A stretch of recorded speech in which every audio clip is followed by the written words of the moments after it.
მშვიდობისა. ეს საქართველოს პირველი არხია, თქვენ უყურებთ გადაცემას პირადი ექიმი მარი მალაზონია ჟესტურ ენაზე თარგმანით. ჩვენ რასაკვირველია ადამიანზე ვსაუბრობთ. თქვენ უკვე ელოდებით ამ ფრაზას, რადგან გადაცემა იწყება სწორედ ამ სიტყვებით ყოველდღიურად, იმიტომ რომ ეს გახლავთ ჩვენი მთავარი სათქმელი, ეს გახლავთ ჩვენი გადაცემის კონცეფციის საფუძველი. და ეს გახლავთ ის, რაც ყველაზე ძვირფასია ნებისმიერ საზოგადოებაში, ადამიანის სიცოცხლე. ჩვენ საუბრობთ ადამიანზე მიუხედავად მისი ასაკისა, სქესისა, ეთნიკური კუთვნილებისა, მიუხედავად მისი რელიგიური მრწამსისა და პოლიტიკური შეხედულებისა. ჩვენ საუბრობთ ადამიანზე მიუხედავად მისი სოციალურ-ეკონომიკური მდგომარეობისა და რა თქმა უნდა, მიუხედავად მისი დიაგნოზისა. და როდესაც ჩვენ საუბრობთ ადამიანის თავისებურებებზე, მაგალითად ასაკობრივ ჭრილში, საუბრობთ გენდერულ ჭრილში, ჩვენ ვითვალისწინებთ იმ აღნაგობასაც, იმ მახასიათებლებსაც, იმ სქესთან ასოცირებულ თვისებებსაც, რომელიც ადამიანებს ერთმანეთისაგან გამოარჩევს და თქვენ გახსოვთ რამდენიმე დღის წინ ჩვენ საგანგებოდ ვისაუბრეთ კაცის ჯანმრთელობაზე, მამაკაცის ჯანმრთელობაზე, როგორც გნებავთ, ისე შეგვიძლია მოვიხსენიოთ ეს თემა, მაგრამ მთავარი სათქმელი უკავშირდება იმას, რაც ყველასათვის არის საყურადღებო. დიახ, თანამედროვე სამედიცინო საზოგადოება თვლის, რომ ეს არის თემა, რომელსაც სათანადოდ არ ეთმობა ყურადღება. თანამედროვე სამედიცინო საზოგადოება თვლის, რომ მამაკაცის ჯანმრთელობის ცნობადობა არის ნებისმიერი საზოგადოებისათვის მნიშვნელოვანი საკითხი, ამიტომ მთლიანად ივნისის თვე არის მონიშნული კალენდარში, როგორც მამაკაცის ჯანმრთელობის ცნობადობის თვე. კიდევ უფრო მნიშვნელოვანი არის კონკრეტული სათქმელი, რომელიც ჩნდება ხოლმე და მე ამასაც გაგახსენებთ. სწორედ მამაკაცის ჯანმრთელობის კვირეული აღინიშნება ყოველწლიურად მთელს მსოფლიოში და მიმდინარე 2026 წელს ეს თარიღები კალენდარში მონიშნულია 15-დან 21 ივნისის ჩათვლით. ჩვენ როგორც ყოველთვის ვასწრებთ ხოლმე მოვლენებს წინასწარ გიყვებით იმ სიახლეთა შესახებ, რომელიც გასათვალისწინებელია და ამ ხრივ ნამდვილად გვაქვს საბაბი, იმიტომ რომ დიახ, ეს თარიღები ისეა განაწილებული, რომ ლოგიკურად მთელი თვე ცნობადობასთან დაკავშირებით, შემდეგ კვირეული ცნობადობასთან დაკავშირებით უკავშირდება იმ თარიღს, რომელსაც ლოგიკურად ვუახლოვდებით ხოლმე.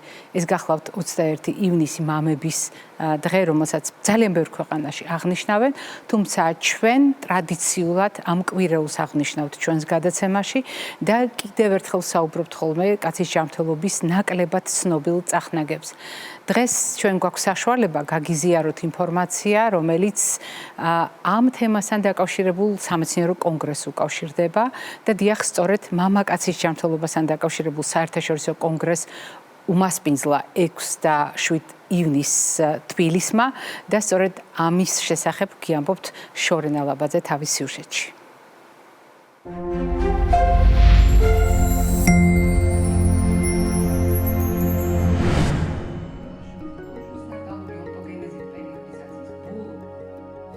ბატონო გიორგი, მამაკაცის ჯანმრთელობის კონგრესზე ვიმყოფებით.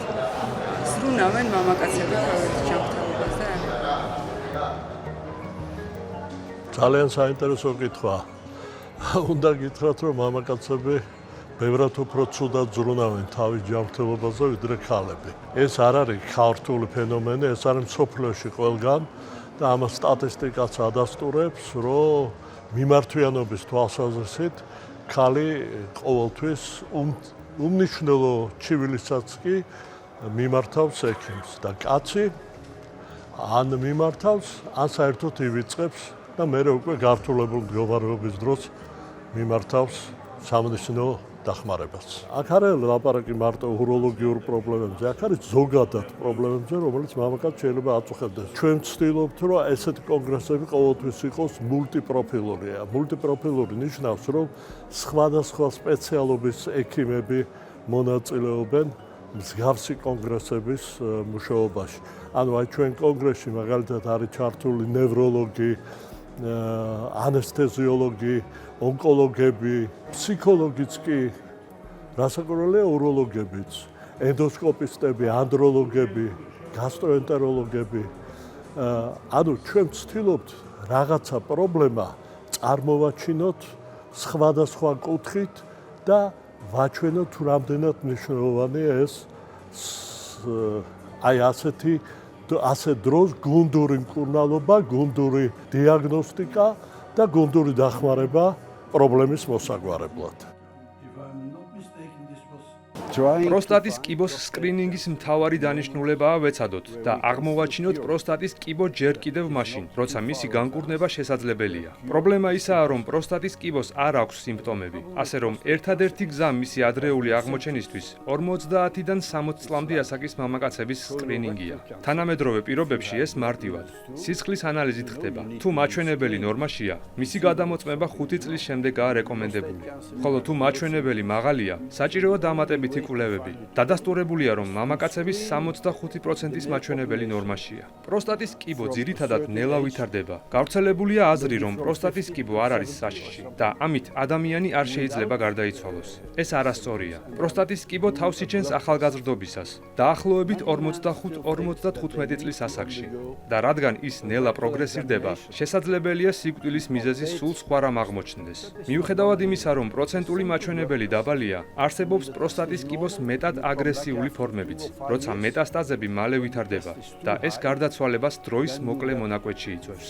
მაღალი რისკის ჯგუფში აფრო-ამერიკული წარმოშობის მამაკაცები არიან. საქართველოში პროსტატის კიბო 9-დან 1 მამაკაცს აქვს.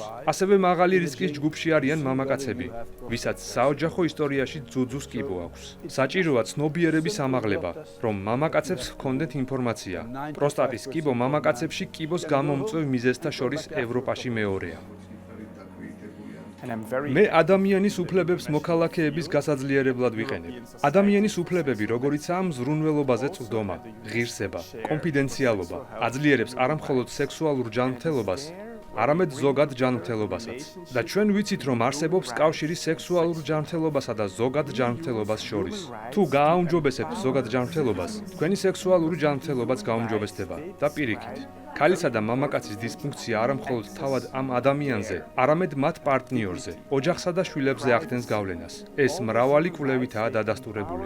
გარდა ამისა, სექსუალური დისფუნქცია გავლენას ახდენს ასევე პროფესიულ წინსვლასა და სოციალურ გარემოზე. ამიტომაა სქესობრივი ჯანმრთელობა ასეთი მნიშვნელოვანი. სამწუხაროდ, მსოფლიოში სექსუალური ძალადობის მაჩვენებელი მაღალია. ჩვენ ვცდილობთ გავაძლიეროთ ქალებიც და კაცებიც ნებისმიერ ასაკში.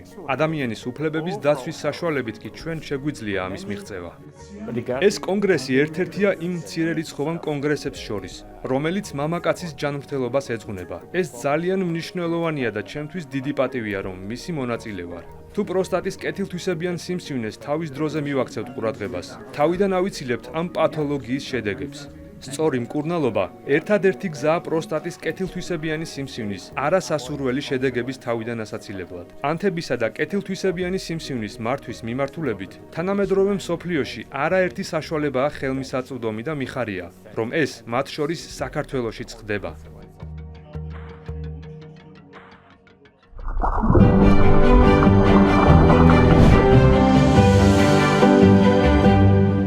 რა თქმა უნდა, ნებისმიერი პროფესიული თავყრილობა ძალიან სასიამოვნოა, როდესაც საქართველოში ტარდება და ძალიან მნიშვნელოვანია ნებისმიერი თემა, რომელიც ჯანმრთელობის ცნობადობისათვის არის განკუთვნილი. მით უფრო რომ საზოგადოებისათვის ხშირად არ არის კარგად ნაცნობი თემები, მაგალითად, რატომ არის ასე მნიშვნელოვანი კაცის ჯანმრთელობაზე სხვადასხვა დარგის სპეციალისტის მოსაზრების გაზიარება. მე მინდა სიამოვნებით გაგიზიაროთ ინფორმაცია და სიამაყით თქვა, რომ მქონდა პატივი მიმიღო მონაწილეობა სხვა კოლეგებთან ერთად ამ ფორუმში და კიდევ ერთხელ გვეთქვა, რომ მამაკაცის ჯანმრთელობა უკიდურესად მნიშვნელოვანია ნებისმიერ ასაკში და ეს არის საზოგადოებრივი ჯანმრთელობის ერთ-ერთი ამოცანა. თემა, რომელზედაც დღეს ჩვენ გავაგრძელებთ საუბარს, არ არის ასე მონიშნული ასაკობრივი და გენდერული ნიშნით. ეს არის საკითხი, რომელიც უკიდურესად საყურადღებო აღმოჩნდა თანამედროვე სამედიცინო საზოგადოებისათვის რამდენიმე მიზეზის გამო. პირველ რიგში იმიტომ, რომ ეს იშვიათ დაავადებათა კატეგორიას განეკუთვნება და მეორე, როდესაც სამედიცინო საზოგადოებას დაუგროვდა ცოდნა იმის შესახებ, რომ აუტისტური სპექტრის აშლილობა შეიძლება იყოს ზუსტად ის სურათი, რომელიც პირველ რიგში თვალშისაცემია, თუმცა აი ამ მდგომარეობის უკან აღმოვაჩინოთ ზუსტად ის იშვიათი მდგომარეობა, რომელზედაც მე თქვენ ნაწილობრივ მიგანიშნეთ. დღეს ჩვენ ერთ-ერთ ასეთ უცნაურ პრობლემაზე ვსაუბრობთ, თითქოს უცნაურ საზოგადოებისათვის, თუმცა ჩვენ შევთანხმდით, რომ ყველა პრობლემა, როდესაც ჩვენი ცოდნის თვალსაჩინოში ხდება, იცვლის თავის წახნაგებს და დღეს ჩვენ კოლეგებთან ერთად ვისაუბრებთ თემაზე, რომელსაც ყიფე X სინდრომი ჰქვია. ჩვენი გადაცემის პირველი სტუმარი გახლავთ პედიატრი, ნუტრიციოლოგი ქალბატონი ნაზი ტაბატაძე. დილამშვიდობისა ნაზი. დილამშვიდობა. მიხარია თქვენი სტუმრობა, თქვენ გადაცემის მეგობართა და გულშემატკივართ არიცხში ხართ და ჩვენი მაყურებელი კარგად გიცნობთ. თუმცა თემა, რომელზეც დღეს ჩვენ დავიწყებთ საუბარს და უნდა გულწრფელად ვთქვათ, რომ საქართველოში ხმამაღლა ამ თემაზე დღეს პირველად ითქმება, არის უჩვეულო თავისი ისტორიით. ერთი მხრივ ნამდვილად ვიცით, რომ ის იშვიათ დაავადებათა კატეგორიას განეკუთვნება, მაგრამ მისი ჩვენი ყურადღების ველში აღმოჩენა, მის მიმართ ასეთი ინტერესი გარკვეულწილად განსაზღვრა იმანაც, რომ დღეს საზოგადოებისათვის უკვე მეტნაკლებად კარგად ცნობილი აუტისტური სპექტრის აშლილობა დაუკავშირდა ამ დიაგნოზს. მოდით გავარკვიოთ ჩვენი მაყურებელი რაზე ვსაუბრობთ და მერე უკვე დეტალებზე ჩვენს კოლეგასთან ერთად გავაგრძელებთ საუბარს. მოგესალმებით, მეც ძალიან მიხარია თქვენს გადაცემაში ყოფნა. ყოველთვის მიგულეთ თქვენი მეგობრების სიაში და მადლობა დღეს ზუსტად ამ თემასთან დაკავშირებით რომ ვსაუბრობთ. ახლოვდება 22 ივნისი, როცა საერთაშორისო მთელი მსოფლიო აღნიშნავს ყიფე X სინდრომის საერთაშორისო დღეს და კარგია რომ ჩვენც ამასთან დაკავშირებით ზუსტად ახლა ვსაუბრობთ. ყიფე X სინდრომი დადგენილია, რომ ეს არის მონოგენური, ანუ კონკრეტულ გენთან დაკავშირებული ცვლილება, რომელიც აუტისტური სპექტრის და განვითარების შეფერხების ვსაუბრობთ, ინტელექტუალური განვითარების შეფერხებაზე, მისი ერთ-ერთი ყველაზე ხშირი მონოგენური მიზეზია. სწორედ ამიტომ არის მსოფლიოსთვის ძალიან მნიშვნელოვანი და სწორედ ამიტომ არის, რომ მსოფლიოს ყველა ქვეყანაში საზოგადოება ექიმები, მშობლები ცდილობენ, რომ დროულად მოხდეს ამ დიაგნოზის დადგენა, მისი დადასტურება, შესაბამისი მართვის წარმართვა და ზუსტად ამაზე სასაუბროთ ვართ დღეს ჩვენ მოსულები. როგორც აღნიშნეთ, ეს არის იშვიათი დაავადება, აქვე ვახსენოთ რა სიხშირით შეიძლება შეგვხვდეს. მამაკაცებში, ბიჭებში უფრო ხშირია და დაახლოებით 4-6 1000-დან ერთ შეიძლება კონდეს. ქალებში შედარებით უფრო იშვიათია. შეიძლება 7-11,000-დან ერთ ქალს დაუდგინდეს, მაგრამ მოგვიანებით ვისაუბრებთ მტარებლობაზე და განმარტავთ რას ნიშნავს, მაგრამ რიცხვებს აქვე ვახსენებ, მსოფლიო სტატისტიკით 150-300 ქალიდან ერთი შეიძლება იყოს ყიფე X სინდრომის მტარებელი. ამიტომ გაგიკვირდებათ ალბათ ეს რიცხვები 300 და 150 არ არის იშვიათი და ამიტომ ღირს მართლა ამ დაავადებასთან დაკავშირებით უფრო აქტიურად საუბარი. თქვენ მიერ ნათქვამი რიცხვები და თქვენ მიერ ნათქვამი ფრაზა ნამდვილად ადასტურებს იმას, რომ თვითონ თემა საყურადღებოა და გასათვალისწინებელია, მით უფრო რომ როდესაც აუტისტური სპექტრის აშლილობაზეა საუბარი, ერთ-ერთ ყველაზე აქტუალურ საკითხზე ქცევითი დარღვევების ჭრილში, რომელიც ნამდვილად ძალიან აღელვებს ჩვენ საზოგადოებას, მასთან დაკავშირებულ პრობლემებზე მსჯელობა, მე ვფიქრობ, ფართო საზოგადოებისათვის გასაგონად უკიდურესად მნიშვნელოვანი. ჩვენ გავაგრძელებთ საუბარს, მას შემდეგ რაც კიდევ ერთი კოლეგა შემოგვიერთდება.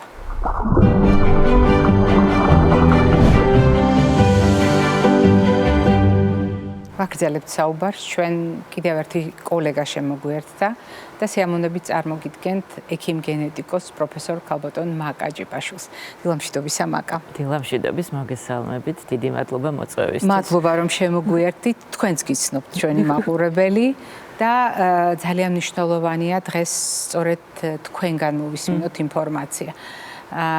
ქალბატონმა ნაზიმ დაიწყო საუბარი იმის შესახებ, თუ რატომ არის ასე საყურადღებო ეს სინდრომი და რატომ შეიძლება საზოგადოებისათვის მნიშვნელოვანი იყოს ამ ინფორმაციის მიღება და მოსმენა. როდესაც ჩვენ ვსაუბრობთ იშვიათ დაავადებებზე, აუცილებლად გასათვალისწინებელია ის გენეტიკური საფუძველი, სარჩული, რომელიც ამა თუ იმ პრობლემას აქვს. რა იმალება ყიფე X სინდრომის დიაგნოზის უკან? კიდევ ერთხელ მივესალმებით ჩვენს მაყურებელს. ყიფე X სინდრომს რაც შეეხება ქალბატონ ნაზიმ ძალიან კარგად ახსნა მისი, ვთქვათ, მოკლე ისტორია და მისი მნიშვნელობა ზოგადად დღევანდელ ნევროლოგიაში ერთ-ერთი პირველი დაავადება პრინციპში, რომლის გენეტიკური დიაგნოსტიკაც იყო შესაძლებელი. და ეფუძნებოდა იმას, რომ რაღაც ნაწილი X ქრომოსომის არ იღებებოდა კარგად და შესაბამისად ამას მსხვერპლი X სინდრომის, ფრაგილური X სინდრომი სხვადასხვა სახელწოდებებით არის ცნობილი. ძირითადად მისი განსაზღვრა და გენეტიკური დიაგნოსტიკა ეფუძნება დრო არ გადავღალოთ ძალიან მაყურებელი მოსმენთ CGG თანმიმდევრობების შეფასებას და თუ არის 200-ზე მეტი, რა თქმა უნდა, ამ შემთხვევაში ისმება ხოლმე მყიფე X სინდრომის დიაგნოზი. თუმცა მოგვიანებით, როდესაც დაიწყეს უკვე მსჯელობა იმაზე, რა იყო ამ ყველაფრის საფუძველი და საიდან ჩდებოდა, ძალიან ბევრი საინტერესო ფაქტი აღმოჩნდა მისი წინაპირობა და ერთ-ერთი მათგანი იყო ეგრეთ წოდებული მტარებელი მშობლები, განსაკუთრებით დედები. აი ამ, ასე ვთქვათ, კვლევის პროცესში ასევე ძალიან საინტერესო აღმოჩნდა ეს ქალები და მათი რეპროდუქციული ფუნქცია, ამიტომ მოგვიანებით უკვე და დღეისთვის უკვე თამამად შეგვიძლია ვთქვათ, რომ ეს ნაწილი ძალიან გადაება და ასოცირებული გახდა რეპროდუქციულ მედიცინის ნაწილთან. იმ თვალსაზრისით, რომ ქალები, რომლებიც აღმოჩნდნენ დედები ამგვარი ბავშვების, აღმოჩნდათ გარკვეული რაოდენობა CGG თანმიმდევრობების, რომელთაც ეგრეთ წოდებული პრემუტაცია ეწოდებათ. ანუ წინამორბედი მდგომარეობა მუტაციის, ანუ ბოლომდე ცვლილება არ არის, თუმცა ცვლილების წინაპირობას წარმოადგენს და ამ ქალებს აღმოაჩნდათ ესეთი შემთხვევები, როდესაც დაახლოებით 20%-ში ვლინდება მაგალითად საკვერცხების ნადრევი განლევის სინდრომი. ან მიმართავდნენ დაახლოებით უკვე 30-35 წლის ასაკისთვის უნაყოფობის დიაგნოზით, ან ყავდათ ერთი შვილი მაგალითად მყიფე X სინდრომით, ან ჯანმრთელი და შემდგომ უკვე როცა სურდათ რეპროდუქციული ფუნქციის გაგრძელება, ეს შეუძლებელი აღმოჩნდებოდა იმის გამო, რომ საკვერცხების ფუნქცია იყო დარღვეული. ანუ რეალურად რეპროდუქციული ფუნქციის ხარვესთან იყო ეს ყველაფერი დაკავშირებული და შესაბამისად X ქრომოსომის პრემუტაციის კვლევა დღეისთვის უკვე საკვერცხების ნადრევი განლევის სინდრომის შემთხვევაში ძალიან ისეთ მნიშვნელოვან ეტაპად ითვლება დიაგნოსტიკისთვის. ამავდროულად ამ ქალებში უფრო მუტაციასთან დაკავშირებული ხარ, ვინაიდან ჩვენ თქვით, რომ მამაკაცებში უფრო ვლინდება ვიდრე ქალებში, ქალებში შეიძლება გამოვლინდეს ეს არის ატაქსიის სინდრომიც ასევე, რა თქმა უნდა, რომელიც ასევე ყურადღებას იპყრობს. პრემუტაციის კვლევა განსაკუთრებით უფრო აქტუალური აღმოჩნდა იმ ერაში, როდესაც დღესდღეობით რეპროდუქციული პროგნოზის გაუმჯობესება ხდება ხოლმე დამხმარე რეპროდუქციული ტექნოლოგიების გამოყენებით, ანუ ეგრეთ წოდებული ინვიტრო განაყოფიერების მეთოდით. და ეს მეთოდი კიდევ უფრო მეტ საშუალებას იძლევა იმისთვის, რომ ეს ყველაფერი ადრეულ ვადაზე ვიცოდეთ და პრენატალური დიაგნოსტიკა შესაბამისად. ამიტომ ამგვარ დედებში ამ პრემუტაციის დადგენას, შემდგომ უკვე პრეიმპლანტაციური გენეტიკური კვლევა, სადაც მისი იდენტიფიცირების საშუალება, მოგვიანებით მაგალითად თუ სპონტანური ორსულობა, ვინ ჩატარდა პრეიმპლანტაციური გენეტიკური კვლევა, ორსულობის 16 კვირაზე ამნიოცენტეზის საშუალებით ამნიონურ სითხეში CGG თანმიმდევრობების შეფასება, გახდა წინაპირობა იმის, რომ წყვილს აქვს ინფორმაცია უკვე ორსულობის პერიოდშივე ნაყოფის შემთხვევების მდგომარეობის შესახებ. გავაგრძელოთ ნაზიკო ეს თემა და ვთქვათ იმის შესახებ, რითი იპყრობენ ეს ბავშვები თავიდან ყურადღებას, იმიტომ რომ ძალიან მნიშვნელოვანია მშობლის ინფორმირებულობა. რაზედაც ქალბატონი მაკა საუბრობდა, როდესაც არის კონკრეტული რისკები, როდესაც ქალისთვის ცნობილია ასეთი დიაგნოზის შესაძლებლობა, როდესაც მას სხვა მიზეზების გამო აქვს რაღაც წინაპირობები, გასაგებია, რომ მეტად არის ინფორმირებული, მაგრამ ხომ არის უამრავი ოჯახი, სადაც ამგვარი ინფორმაცია არ აქვთ. არც წარმოდგენა არ აქვთ, რა არის მყიფე X სინდრომი. და პირველად შეხება აქვთ ამ მდგომარეობასთან, მაშინ, როდესაც იბადება პატარა. და რა არის პირველი ის, რაც მშობლის ყურადღებას და მერე უკვე ექიმების ყურადღებას იპყრობს. რომელი გამოვლინებების, რა სიმპტომების, რა მდგომარეობის გამო ვიწყებთ ჩვენ დიაგნოსტიკურ ძიებას? უმეტესად ეს ხდება ხოლმე ბავშვებთან ისმება დიაგნოზი, მაკადამეთახმა და მერე ვიწყებთ აი დედა, დეიდა და ასე შემდეგ მშობლების გამოკვლევას. თუ პირიქით არის ესეთი შემთხვევები გვახარებს, იმიტომ რომ დროულად შეიძლება ჩართვა, დროულად შეიძლება დაგეგმა, მკურნალობის თუ ეთვალყურეობის და ასე შემდეგ. ბავშვებთან დაკავშირებით კონკრეტული ნიშნები, რის გამოც ტარდება მყიფე X სინდრომის გამოკვლევა, უფრო მოგვიანებით ეს სქესობრივი სიმწიფისკენ ვლინდება ხოლმე. გრძელი სახე, ოდნავ წინ წამოწეული დიდი ყურები, დიდი შუბლი. მაკროორქიდიზმი, თუმცა კი არ ელოდებიან ამ კლინიკური ნიშნების გამოვლენებას. ეს უნდა განმარტოთ, აზირას ნიშნავს შედარებით დიდი ზომის სასქესო ორგანოები, ხანდახან აი ამით იპყრობს ხოლმე ოჯახის ყურადღებას, თუმცა როგორც აღნიშნე, პატარა ასაკში შეიძლება ესეთი გამოვლენებები არ იყოს. მაგრამ სქესობრივი მომწიფებისკენ, როდესაც მიდის პროცესი, იქ უფრო აშკარაა ესეთი ხდება ხოლმე ეს ყველაფერი. ამიტომაც არ ელოდებიან ამას და ესეთი არსებობს ესეთი მიდგომა მსოფლიოში, რომ თუ არის განვითარების შეფერხება და ან აუტისტური სპექტრის დარღვევები, გააკეთე გამოკვლევა მყიფე X სინდრომზე. ანუ ეს ფაქტიურად სკრინინგივით გამოდის, არ ელოდები არანაირ გამოვლენებას, გარდა იმისა, რომ იყოს აუტისტური სპექტრის დარღვევები და ინტელექტუალური განვითარების შეფერხება. შექმნილია გაიდლაინი ექიმებისთვის, რასაც მიუყვებით მსოფლიოში ყველა ექიმი, პედიატრები, განვითარების პედიატრები, ნევროლოგები, გენეტიკოსები, სადაც ზუსტად მყიფე X სინდრომით იწყება გამოკვლევა განსაკუთრებით ბიჭების შემთხვევაში. აქვე აღნიშნავ, რომ საქართველოში გვაქვს უკვე შესაძლებლობა გაკეთდეს აღნიშნული კვლევა, გენეტიკური ანალიზი ჩვენთანაც კეთდება და დიდი მადლობა მინდა გადაუხადო ამერიკელების დიდ გუნდს, რომლებიც ესე აქტიურად არიან ჩართულები, ცდილობენ დაეხმარნონ სხვა ქვეყნებს იმისთვის, რომ იქაც იცოდნენ ექიმებმა, იქაც გაკეთდეს გამოკვლევა, დროულად იქნაც იქაც დასმული დიაგნოზი და არსებობდნენ ბავშვები, ვისაც უკვე დიაგნოსტირებული აქვს მყიფე X სინდრომი. ეს არ არის მხოლოდ დიაგნოზი, დასვი და გაქვს დიაგნოზი, შემდეგ მართვაზეა საუბარი, როგორ მიუდგე, რა თავისებურებები აქვს. თქვათ პედიატრმა რა უნდა იცოდეს, ხანდახან მათ აქვთ გულის პროლაფსი, უფრო მორცხვები არიან, თქვათ ძილის დარღვევები აქვს. ამიტომ ეს ძალიან გვეხმარება ფსიქიატრებს მით უმეტეს თავისი გაიდლაინი აქვს, რა უნდა გააკეთონ, რომელი პრეპარატი ჯობია. ამიტომ ცოდნა იმის, რომ ბავშვს აქვს კონკრეტულად ეს დიაგნოზი, ძალიან მნიშვნელოვანია მართვისთვის, თუნდაც მიუხედავად იმისა, რომ ჯერ ესეთი განკურნება ამ სინდრომის არ არსებობს, თუმცა ამასთან დაკავშირებით ძალიან დიდი მუშაობა მიდის მთელ მსოფლიოში. როდესაც ჩვენ ვამბობთ ხოლმე მუშაობა მიდის, ეს არის ექიმის მიერ იმედით ახსავსე სიტყვები ნათქვამი, იმიტომ რომ ნებისმიერი ასეთი სამუშაო პროცესი ექიმებს ძალიან ახარებს. გვახარებს, იმიტომ რომ ამაში ვხედავთ პერსპექტივას პრობლემის გადაჭრის ან განსხვავებული მართვის. თუმცა თქვენ ახსენეთ, რამდენად მნიშვნელოვანია საზოგადოების ინფორმირება და მიუხედავად იმისა, რომ ქართული საზოგადოება და საქართველოს საზოგადოება არ არის კარგად ინფორმირებული ამ თემასთან დაკავშირებით. ქართულ ენაზე ეს ინფორმაცია უკვე არსებობს, ხომ ასეა? ჩვენ ავტორთან შეუთანხმებლად არ დავასახელებთ ავტორს, ჩვენ ასე შევთანხმდით გადაცემის დაწყებამდე, თუმცა ძალიან საამაყოა, რომ ასეთი ინფორმაცია ქართულ ენაზე ხელმისაწვდომია და შესაძლებელია ამ ინფორმაციის გამოყენება და გაზიარება. განსაკუთრებით, აი, როდესაც ქალბატონინაზე საუბრობდა დიაგნოსტიკასთან დაკავშირებით.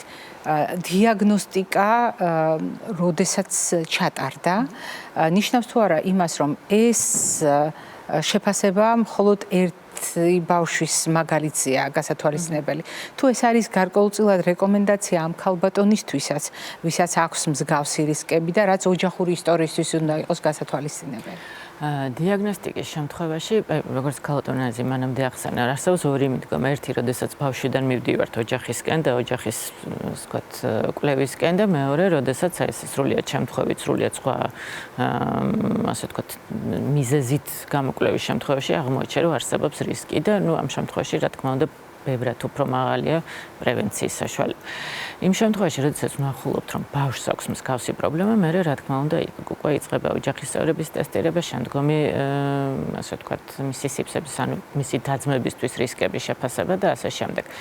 დებთან დაკავშირებით, რა თქმა უნდა, ერთ-ერთი რაც შეიძლება იყოს, რომ მაქსიმუმ იყოს საკურცხის ნადრევ განლევაზე საუბარი, რეპროდუქციული ფუნქციის დაზიანებაზე საუბარი, ან შესაძლოა ატაქსია მოგვიანებით გამოვლენილი.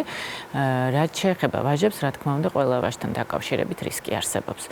ამიტომ ესეც არის ხოლმე გარკვეული ესეთი ნიშანი იმისთვის, რომ ყველა შემდგომი ან урსულობის დროს ჩატარდეს კვლევა, თუ წყვილს მისი სურვილი აქვს და წინასწარ იცოდნენ ამის შესახებ, ან დაბადების შემდგომ, იმიტომ რომ როგორც მოგეხსენებათ, ქალონაზი მახსენა კლინიკური გამოვლინება ცოტა გვიან ასაკში არის ხოლმე და უფრო ასე ვთქვათ, სადიფერენციაციო მოგვიანებით ხდება ხოლმე. ამიტომ დასაწყისშივე ინფორმირებულია ოჯახი ამის შესახებ, ვეუბნებით, რომ მაგალითად ნეონატალურ პერიოდში ადრეული ჩვილობის ხანაში ჩაიტაროს კვლევა, იმისთვის რომ შემდგომ უკვე ეს იქნება ნეიროგანვითარების სპეციალისტები თუ ასე შემდეგ, მათთან დროულად იყოს მიმართვიანობა და დასაწყისშივე იყოს სწორად მართული ბავშვი თავის შემდგომი გართულებების პრევენციით ბუნებრივია.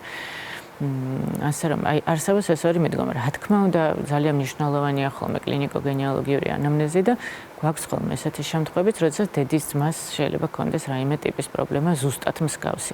მოგესალმებით, ძალიან ბევრი წლის წინ მსგავსი კვლევები არ ტარდებოდა და ერთი დიაგნოზი ერქვა პრაქტიკულად ყველა უცნაურ თუ არატიპიურ გამოვლინებას. დღეისთვის ბუნებრივია მიდგომა შეიცვალა ჩვენი ექიმების სასახელოდ, რა თქმა უნდა, იმიტომ რომ განათლება ნამდვილად ძალიან დიდი გავლენა იქონია ჩვენი თანამედროვე მედიცინის განვითარებაზე და მართლა ბევრი ძალიან წარმატებული ექიმი გვყავს.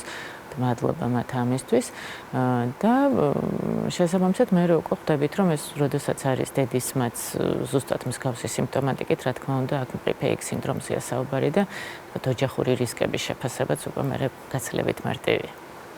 ქალბატონ მამაკამ ბრძანა არა უბრალოდ ერთი ტესტის მნიშვნელობაზე, არამედ პრაქტიკულად ოჯახური ისტორიის მნიშვნელობაზე და მის მიერ მაგალითად მოყვანილი დედის ძმა, ანუ ბიძა ბავშვისთვის რამდენად სერიოზული მინიშნება შეიძლება იყოს პრობლემაზე, ეს აყურადღებო არა მარტო ექიმი გენეტიკოსისთვის, არამედ დიაგნოსტიკური ძიების პროცესში.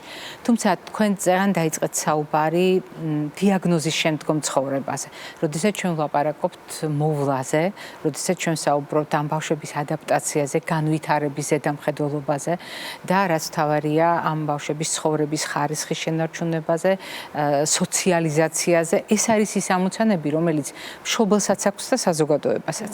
და განსაკუთრებით საყურადღებოა თქვენ დაიწყეთ საუბარი მაგალითად გულის შესაძლო მანქზე, მაგალითად ხასიათობრივ თავისებურებაზე, როდესაც მორცხვია ზედმეტად და გამორჩეულია ეს თვალშისაცემი ეს თვისება, როდესაც ძილის დარღვევები უფრო მეტია. და მეორე მხრივ არის აუტისტური სპექტრის აშლილობა, რომელიც ჩვენი საზოგადოებისათვის უკვე გარკვეული ნაცნობი სქემით იმართება.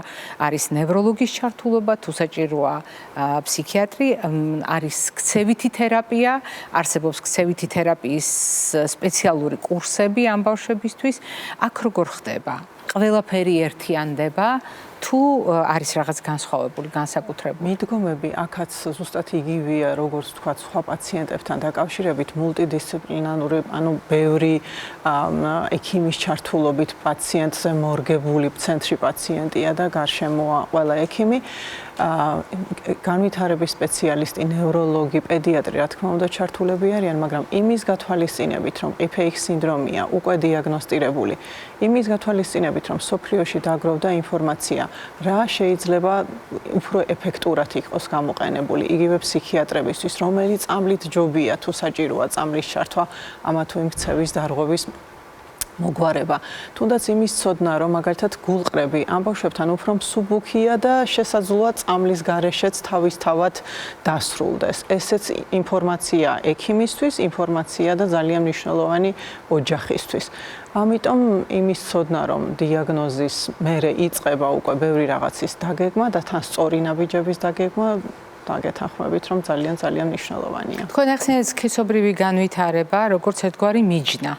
როგორც წესი, ყველა ბავშვის ცხოვრებაში სქესობრივი განვითარების ფაზა ითვლება ერთ-ერთ ყველაზე რთულ პერიოდად. მშობლები თვლიან, რომ ცხვირი დაუგრძელდა, ყურები დაუგრძელდა, კიდურები თითქოს სადღაც სხვაგან გარბის, თვითონ მოზარდებიც უჩვეულოდ გრძნობენ თავს, ვეღარ ფლობენ საკუთარ სხეულს და ეს გაუცხოება საკუთარ სხეულთან და მშობლებისა შვილებთან ფიზიკურ ჭრილში თითქოს ბუნებრივ პროცესად აღიქმება, იმიტომ რომ ყალიბდება. და აი ამ დროს თქვენ ბრძანებთ, რომ შეიძლება რაღაც ნიშნები იყოს, რომელიც ყურადღებას მიიპყროს, მათ შორის მშობლიური სხეულის პროპორციების ცვლილებასთან დაკავშირებით. არის იმისი რისკი, რომ ეს ყველაფერი თავიდან მოინათლოს როგორც უბრალოდ გარდატეხის ასაკისთვის დამახასიათებელი რაღაც რევოლუციური ნახტომი, რომელიც შეიძლება ვიღაცისთვის უფრო თვალსაჩინო იყოს, ვიღაცისთვის ნაკლებად თვალსაჩინო და აი ამ დროს სიფხიზლე არ ეყოს მშობელს, ოჯახს, მით უფრო თუ ის არაინფორმირებულია. ზუსტად ასეა და ამიტომ თავიდანვე ინფორმირებულობა ჯობია. ხანდახან მშობლები უცებ თვითონ რომ მოძებნიან ხოლმე ინტერნეტში PPX სინდრომს, ხედავენ კონკრეტულ სურათებს, სადაც ძალიან გრძელი სახე აქვს ბავშვს, თქვა წინ წამოწეული ყურები და გვეუბნებიან რაღაც ჩემი შვილი არ გავს თითქოს ამას. და ჩვენ უხსნით რომ იცით რა ჯერ არც ველოდებით, ეს განსაკუთრებით უფრო გამოიხატება გარდატეხის ასაკში. და ის ცვლილებები, რაც ზუსტად თქვით, გარდატეხის ასაკის ფიზიკური ცვლილებებით შეიძლება შეინიღბოს, ჩვენ უნდა ვიცოდეთ, რომ PPX სინდრომის შემთხვევაში ამას ველოდებით. იგივე ვახსენეთ დიდი ზომის გენიტალიები, მაკროორქიდიზმი, რაზეც ასევე ღიად ვსაუბრობთ ხოლმე, იმიტომ რომ მშობლებმა უნდა იცოდნენ ამის შესახებ. ამიტომაც აღნიშნული ცოდნა როგორც ექიმისთვის, ასევე მშობლისთვის მართლა ძალიან მნიშვნელოვანია. როდესაც გენეტიკურ კვლევაზე ვსაუბრობთ, ჩვენ შეგვიძლია აი ახლა მაყურებელი გვისმენს და განსაზღვროთ ზოგადად რისკის ჯგუფი გარდა თქვენ მიერ დასახელებული თქვათ ოჯახური მინიშნებებისა არის თუ არა კიდევ სხვა ადამიანთა კატეგორია, ვინც შესაძლოა განიხილება როგორც რისკის ჯგუფი და ჩვენ ჯერ არ გვიხსენებია, ვისაც ალბათ მეტი ყურადღება მართებს ასეთი ტიპის კვლევების მიმართ. ესეთი სტანდარტული და რანდომული კვლევა ვატარებთ ხოლმე უფრო აი აუტისტური სპექტრის ბავშვებში პირველივე გამოვლენების შემთხვევაში, განსაკუთრებით თუ ვაჟია. პირველი რასაც ვაკეთებთ ხოლმე ვიწყებთ ამით, მე თუმეტეს იმის შესაძლებლობა საქართველოში ეს გაკეთდეს გვაქვს და ძალიან საამაყოა და ყოველთვის მიხარია, როდესაც რაღაცა კვლევა ისეთი რაც საერთაშორისო სტანდარტის შესაბამისი მიუღწეველი იყო საქართველოში ტარდება. ამიტომ რა თქმა უნდა, პირველ რიგში ეს არის ვაჟები აუტისტური სპექტრის დარღვევით. თუ უფრო ადრეულ დიაგნოსტიკაზე ვისაუბრებთ პირველ რიგში. სხვა ისეთი კლინიკური ნიშნით უფრო ადრეულ ასაკში პრაქტიკულად არაფერი ისეთი ხელმოსაჭედი მაინც და მაინც საერთო ჯგუფებს ამ შემთხვევაში არ განვიხილავთ.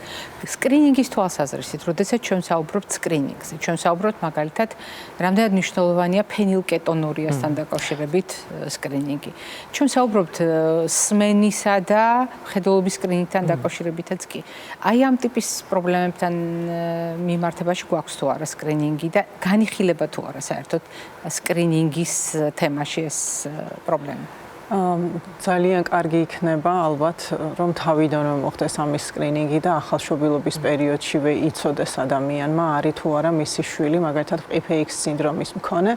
თუმცა კი მოგეხსენებათ რომ დღესდღეობით ჩვენ ქვეყანაში კონკრეტულად არ ხდება, ამიტომ იმის გაკეთება მაინც იმაზე ყურადღების გამახვილება რომ ბიჭია აქვს განვითარების ეტაპების დაყოვნება, განსაკუთრებით ინტელექტუალურ სფეროს გულისხმობ კიდევ ერთხელ, ან აუტისტური სპექტრის დარღვევა, როგორც სკრინინგი პირველი უნდა გაკეთდეს გამოკვლევამ PPX სინდრომთან დაკავშირებით. მერე ვეძებთ სხვა მიზეზებს განსაკუთრებით ბიჭებში. ანუ სკრინინგის ტრადიციულ გაგებაში ჩვენ არ მოვიაზრებთ ამ პრობლემას, თუმცა ზოგადად სკრინინგს, აი რატომ გამოვყავით ახლა თქვენი ბოლო ფრაზა ამას უკავშირდებოდა, რომ კარგი იქნებოდა. რას ცვლის სკრინინგი ზოგადად? მაგალითად ახალშობილთა სკრინინგი, ადრეული ასაკის ბავშვთა სკრინინგი, რას ცვლის? სკრინინგი ძალიან დიდი თემაა და ძალიან საინტერესო და ძალიან აუცილებელი. ეს არ არის მხოლოდ ექიმების პრობლემა, ეს არის საზოგადოებრივი ჯანდაცვის პრობლემა, არა, ერთ-ერთი ყველაზე ესეთი მნიშვნელოვანი მიღწევა მთელი მსოფლიოსთვის ეს ითვლება ერთ-ერთ უდიდეს წარმატებად, რომ არსებობს ახალშობილთა სკრინინგი, ანუ დაავადების აღმოჩენა მაშინ, როცა არც ერთი სიმპტომი არ ვლინდება. ამიტომაც ზუსტად ივნისშია სკრინინგის დღეც 28 ივნის, როცა სკრინინგი ზოგადად აი ეს განმარტება და გამოკვლევის ტიპი, ვინც გამოიგონა ადამიანმა, ეს იყო რობერტ გატრი, მის დაბადების დღეს ემთხვევა და ესეც ზუსტად ივნისში ძალიან მნიშვნელოვანია, რომ ვახსენეთ და მადლობა ამისთვის. ამიტომ სკრინინგი იგივე PPX სინდრომს რო დაუკავშირდეთ ახალშობილებში, მაშინ როცა არაფერი ჩივილი არ არის, ძალიან მნიშვნელოვანია და მსოფლიოსთვის დიდი მიღწევა იქნება ეს რო გაკეთდეს. ძალიან დიდი მადლობა კოლეგებო დღეს ჩვენს გადაცემაში სტუმრობისთვის. ნებისმიერ იშვიათ პრობლემაზე საუბრის დროს ჩვენი ამოცანა არის საზოგადოების ინფორმირება და იმის ხაზგასმა, რომ თითქოს ეს დაავადებები ცალ-ცალკე ცოტაა, მაგრამ საბოლოო ჯამში ჩვენ შევთანხმდით, რომ იშვიათი დაავადებების საერთო რიცხვმა 300 მილიონს უკვე გადააჭარბა. ეს იმას ნიშნავს, რომ ჩვენ ძალიან დიდ ოჯახზე ვსაუბრობთ პრობლემებისა, სადაც მედიკოსებთან ერთად საზოგადოების როლი კვეთრად იზრდება. მაყურებელს შევახსენებ, დღევანდელი ჩვენი გადაცემის სტუმრები ბრძანდებოდნენ პედიატრი, ნუტრიციოლოგი ქალბატონი ნაზი ტაბატაძე და ექიმი გენეტიკოსი პროფესორი ქალბატონი მაკა ჭიპაშვილი. მე ჯერ არ გემშვიდობებით, წინ კვებით შუქნიშანი გველოდება.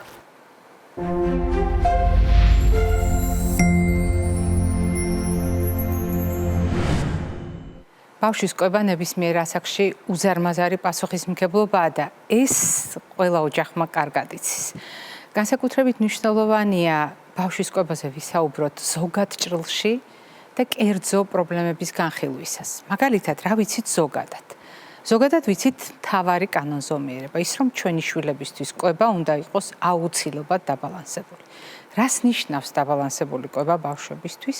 ზუსტად იგივეს, რასაც ზოგადად ნიშნავს დაბალანსებული კვება, ანუ წონასწორობაში ყველა საკვები ნივთიერება იმ ჯგუფებთან მიმართებაში, რომელიც დღიური რაციონის საფუძველს ქმნის. თებში, რომელიც ყველა ჯგუფის პროდუქტს იტევს, 5 ჯგუფი, სულ ცოტა 5 ფერის პროდუქტი. ბავშვების შემთხვევაში კიდევ უფრო მნიშვნელოვანია ცისარტყელა თებსზე, რომელზედაც გაუთავებლად ვსაუბრობთ, არა როგორც ფერად პროდუქტებზე, არამედ ამ ფერის უკან დაშიფრულ მრავალფეროვნებაზე სხვადასხვა ნივთიერებისა, ბიოლოგიურად აქტიური ნივთიერებისა. კიდევ უფრო მნიშვნელოვანია წარმოვიდგინოთ თებში, სადაც მეტი ყურადღება უნდა გავამახვილოთ წყლით მომარაგებაზე, სათანადოდ შერჩევაზე, ცხიმებისა, ფიზიკური აქტივობის ჩართვით. და ასეთ შემთხვევაში საგანგებოდ უნდა გამოვყოთ, მაგალითად, წყალი და წყალშემცველი პროდუქტები, იმიტომ რომ ბავშვები შესაძლოა წყალს არ მიირთმევენ საკმარისი რაოდენობით, მაგრამ ჩვენ ვიცით, რომ წყალშემცველი პროდუქტები არსებობს და სწორედ ამ პროდუქტების დამსახურებით შესაძლოა ბავშვს დავეხმაროთ, შეივსოს ორგანიზმმა წყალზე მოთხოვნილება. ასევე მნიშვნელოვანია ყოველთვის შევაფასოთ, როგორი ტიპის ცხიმს ვიყენებთ ჩვენი შვილის კვების რაციონში და რამდენად მნიშვნელოვანია ამ რაციონის შეხამება მის საჭიროებებთან ასაკობრივ ჭრილში განვითარების თვალსაზრისით, ჯანმრთელობის პარამეტრების შესაბამისად და ასე შემდეგ. თუ ჩვენ აი ამ ჩამონათვალს გავითვალისწინებთ ზოგადად კვების წესთან და მანერასთან მიმართებაში, საგანგებოდ უნდა გამოვყოთ ისეთი კვების მოდელი, როგორიც გახლავთ სწრაფად კვება და რომელზედაც ჩვენ ხშირად ვსაუბრობთ ხოლმე. რატომ არის მნიშვნელოვანი სწრაფად კვება? სწრაფად კვება ეს არის პრაქტიკულად მოკლე დროში მირთმეული საკვები, ნებისმიერი ასაკის ადამიანს ეხება ეს საკითხი და ამგვარი განმარტება, მაშინ, როდესაც ჩვენი ტვინი ვერ იღებს დანაყრების სიგნალებს. უпростоრად ჩვენი ორგანიზმი ვერ ერკვევა სიტუაციაში დადგა თუ არა დანაყრება. და აი ამ სიგნალების აღრევას უზარმაზარი მნიშვნელობა აქვს. არ ყოფნის დრო ორგანიზმი, არ ყოფნის ჩვენს თავის ტვინს დრო იმისათვის, რომ შესაბამისი სიგნალები გაჩნდეს. და ეს სიგნალები, რომ აღიძრას, სადღაც დაახლოებით ასე 20 წუთი გვჭირდება დროის თვალსაზრისით და უფრო ნაკლებ დროში საკვების მირთმევისას, უფრო მეტი ტემპით საკვების მირთმევისას საყურადღებოა არაუბრალოდ შედეგები, რომელიც შეიძლება დადგეს, არამედ თვითონ ქცევის მოდელი, რომელიც შეიძლება ბავშვის ზოგიერთ პრობლემაზე მიგვანიშნებდეს. ამას მოგვიანებით დაუბრუნდები, მაგრამ აქვე გაგახსენებთ, რომ სწრაფად კვებას აქვს თავისი ტვირთი და ეს უპირველეს ყოვლისა არის მაგალითად ტვირთი, რომელიც უკავშირდება პირდაპირი გაგებით სხეულის მასას. როდესაც სწორედ აი მოკლე დროში ულუფის მირთმევისას გულისხმობს ულუფის კონტროლის დაქვეითებას და შესაბამისად იმაზე მეტი საკვების მიღებას, ვიდრე ერთი შეხედვით ორგანიზმი ორგანიზმს ჭირდება ჭარბიწონისა და სიმსუქნის განვითარება, გახლავთ ერთ-ერთი საჩუქარი. ისევე როგორც კუჭნაწლავის ტრაქტის მხრივ მნიშვნელოვანი ცვლილებები არის საყურადღებო, ანუ თავად ნაწლავის პასუხი ასეთი ტიპის კვებაზე, რადგან ნაწლავისთვის ასეთი ნაკადი ინფორმაციისა არა უბრალოდ საკობი ულუფით დატვირთვა, არამედ მთელი რიგი პროცესების თანმიმდევრობის შეცვლა და დარღვევა. მაგრამ კიდევ უფრო მნიშვნელოვანია აღქმა ინფორმაციისა და ჩვენ შევთანხმდით, რომ კვება არის ინფორმაციის მიღების პროცესი და საკვები არის ინფორმაციის წყარო. შესაბამისად, ჩვენი გრძნობათა ორგანოები პასუხისმგებელია ამ ინფორმაციის მიღებაზე.